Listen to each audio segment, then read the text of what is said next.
Time now for your forecast first on Eyewitness News, ABC 25. It has been a nice and warm Sunday. We hit 80 degrees today, but changes are coming. This evening, though, pretty nice. We'll stay dry. Our temperatures will just fall into the upper 60s, but then look what happens overnight. Clouds increase. Showers will begin to move in from the west. We will fall into the mid to upper 50s. And I'll show you how long the rain will last on your Monday and how cool it's going to get this week in your forecast next on Eyewitness News at 5. Right now at 5, we're learning new information into a Friday night search and police action shooting in Vanderburgh County's River Bottoms. Details from today's news conference ahead. And a large group gathers in downtown Evansville for a Black Lives Matter protest. Hear from the organizers coming up. And more COVID-19 deaths have been reported at a tri-state nursing home. Eyewitness News at 5 starts right now. Live from the ABC 25 studio. This is Eyewitness News at 5. Good evening and thanks for joining us. I'm Noah Alata. We begin tonight in Vanderburgh County, where the sheriff is releasing new details into a shooting and manhunt from Friday night. Sheriff Dave Wedding says Diana Elmers will be charged with attempted murder, resisting law enforcement with a deadly weapon, and possession of stolen property. Cade Kirk will face stolen property possession and resisting law enforcement charges as well. Now, Elmers was caught at a home near Old Dogtown Tavern after allegedly shooting at deputies looking for her and Kirk.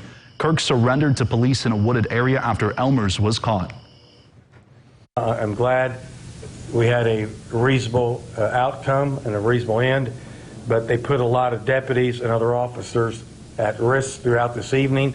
And in addition to people who lived in and around the Union Township River Bottoms. Both Elmers and Kirk were taken to local hospitals for treatment. Sheriff Wedding says he doesn't believe their injuries are life-threatening. Now to Wayne County. 2 people were killed in 2 separate crashes on Saturday. The first happened just before 4 o'clock on Highway 45 near the 1125 North intersection. Illinois State Police say a semi-truck hit a car from behind, killing the driver, 36-year-old Jonathan Stanley of Fairfield. The semi-driver was issued a citation for driving too fast. Then around 7:30, a driver was headed eastbound on County Road 16, just east of County Road 1100, when he ran off the road and into a ditch. Troopers say the 69-year-old man from West Salem died on the scene. His name has not yet been released. The investigation is ongoing in both of these crashes.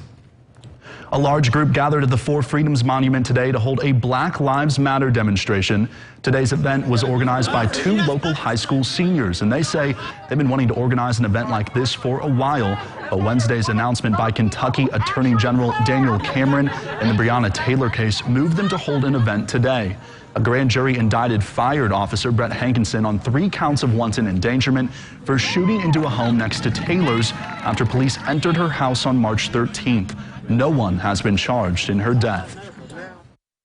We're tired of the inequality. We're tired of not being taken seriously, and we just want people to know we are not giving up on our fight against injustice. We want peace, but until we get justice, there will be none. The organizers say they plan to hold demonstrations every Sunday. Well, there's some fresh paint on the side of Evansville Police Department's West Sector office on Columbia Street. Police say that someone spray painted an anti-law enforcement message on the side of the building Saturday. The graffiti has now been painted over. An Evansville man was arrested after a fire on North Park Drive. Police were sent to the 700 block of North Park Drive around 9 last night. Witnesses told police that they saw 39-year-old Fred Wells feeding a dumpster fire with cardboard.